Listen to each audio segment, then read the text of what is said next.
So how did you jump from Bugle now to Alkaline? Because that's a jump, boss. You know what I mean? How did that happen there now?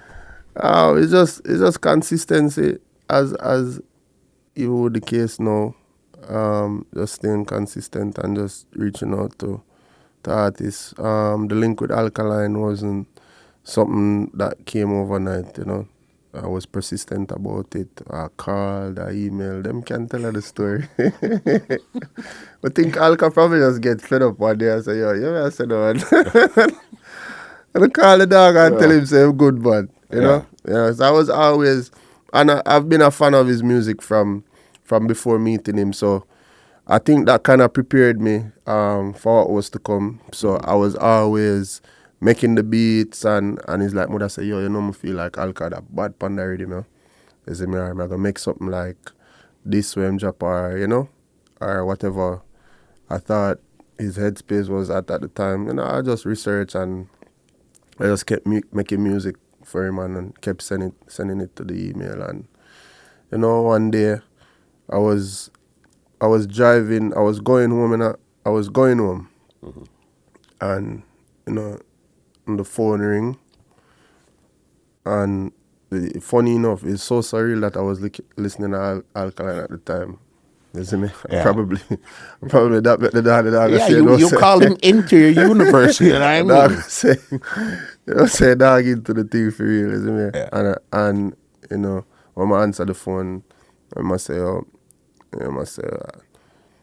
Alka, man. And I said, ooh. You see me? The rest is just history from this. I'm very appreciative of that, you know. The link with Alkaline changed my life, you know, and it allowed me to take care of my family and where I'm at now, you know. I owe him a lot for that. And I think the first song that you guys worked on together was Mirage? No, My Love. My Love. Yeah, My Love. Yeah, that was the first one. And how did it feel now that the project this song was complete? Remember, trying to get him for all this time is one thing, you know. Getting a song now is a totally different thing. What was that feeling now that you got the vocals, you got the song produced by me? What was that feeling like? I could have tell my mother, say, oh, you know, things are changed, mommy. Things are changed. And I felt like, and it was a moment when, you know, as of now, a lot of focus was on him, you know. So me coming into the picture as a new producer, that was kind of refreshing to everybody for know, say, oh, you know, who this now Alkaline I work with. You know, so a lot of people were interested in why a giant in the industry would be working with somebody brand new. So I got a lot of energy from that. You know, people were just curious as to, you know, why Alkaline said my dog Jahvy produced, and people wanted to know who this person was. You know, cause Alka is very seldom when Alka, you know, call names or stuff like that.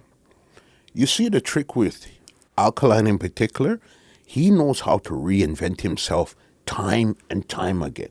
Look, sound, producers, everything. Yeah. That's one person that knows how to really reinvent himself time and time again. But you need that as an artist, you know, because I remember dancehall is so fast paced, you know. I think it's one of the good and bad things about the industry. You know, this minute is coconut, everybody I work with, and then the next minute is breadfruit, you know. Yeah. And I'm so happy that the game has kind of changed in a way where it's not really, people are not focused on one thing anymore. You know, is whoever has that sound or has that trend or has that vibe, you know, people just work with it until them tired of that thing and then move on to the next thing. So as an artist, that's why it's important for kind of have a structured career and a catalog that can, you know, keep you grounded throughout those phases when people attention kind of just say, oh, you know, I'm gone over here, so I'm gone over here. So at the end of the day, you want to know that you have material that people can use for motivate and people can use for entertain and stuff like that. And, you know, that's just your thing. What do you think it was about your style of production that he really liked and he seen you? Yeah, he knew that you were motivated, that you would get the work done. But what do you think it was about your sound, the texture, something about what you did where Alkaline said, all right, let's do this? Probably just the melodies are the beats. I think most when you hear my beats is as I hear them. Like for example, if you should listen to Hostage, as you hear it, it ocean wave the same thing as you hear these beats. Them kind of something about the beat just kind of grabs you. I think maybe I don't know. It's God's timing too, and what He wanted for my life. He just felt like it was my moment.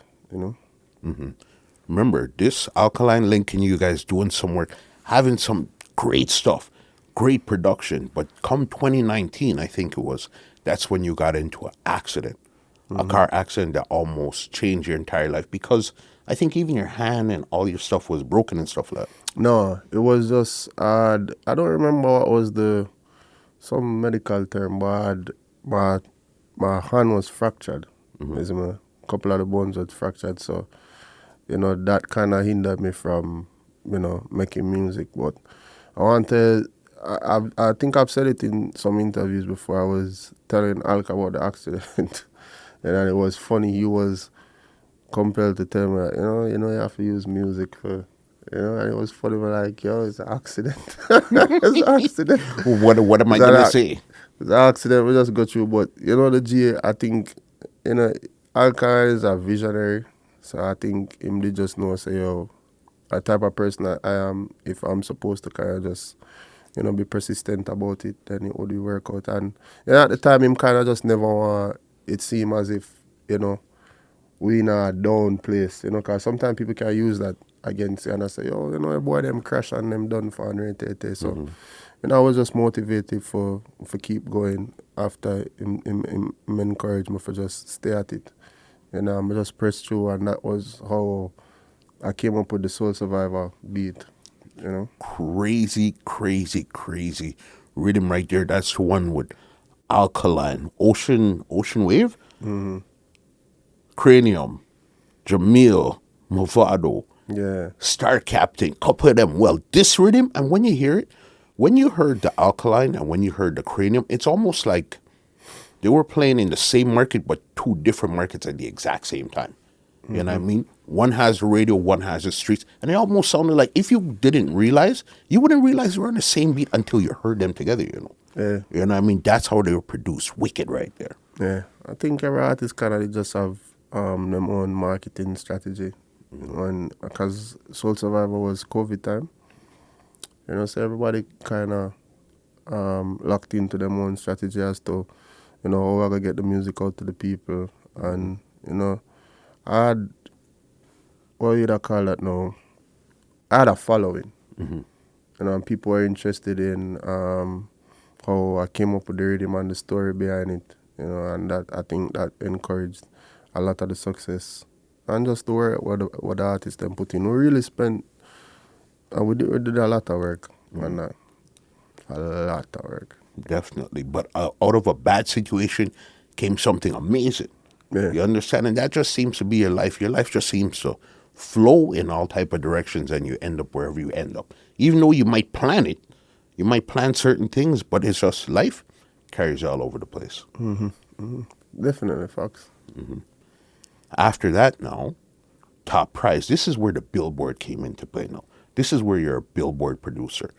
When you got the 2 placements on the top prize now, what was that like now, getting those placements on that album there? It was an incredible feeling, for now say I have 2 songs on an Alkaline album.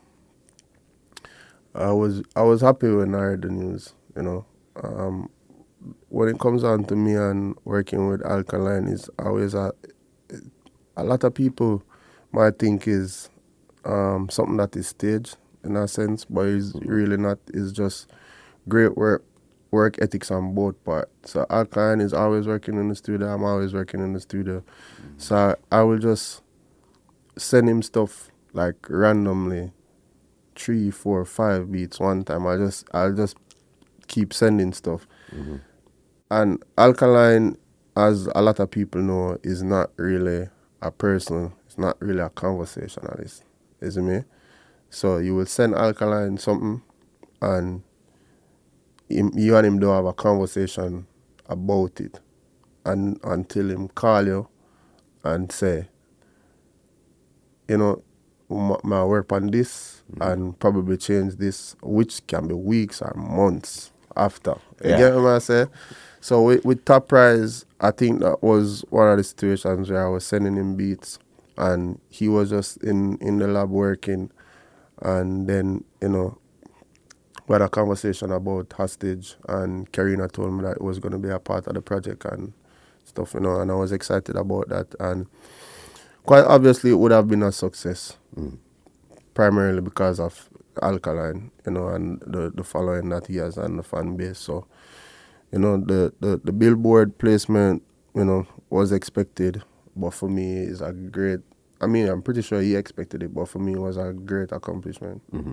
It definitely boosts your stocks again. Price change. And I mean, again. Again. All right. Doing all of these wonderful stuff here, and you even said something. We all know Alkaline's not really a big talker and stuff. You're not really a big talker either. How did you guys communicate? What did you guys send? One-word text to each other? Because you guys are not big on talking, you know what I mean?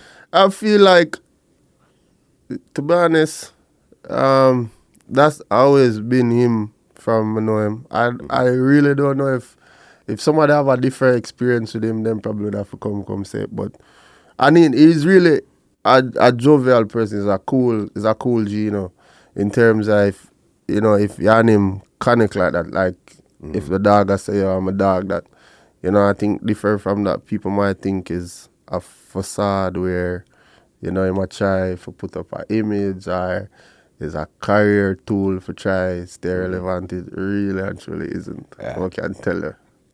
G really and truly no whole heap of talking. Alkaline has always been an action person, and when it comes on to him giving a reaction, you won't have to second guess it. As I say, he's a person that him deal with action.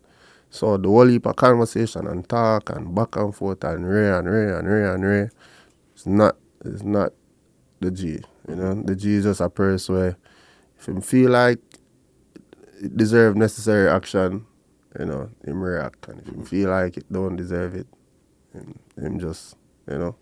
Leave it alone. It's just my take from, you know, years of being around him and being friends with him. This podcast is brought to you by www.twolinedmusichut.com.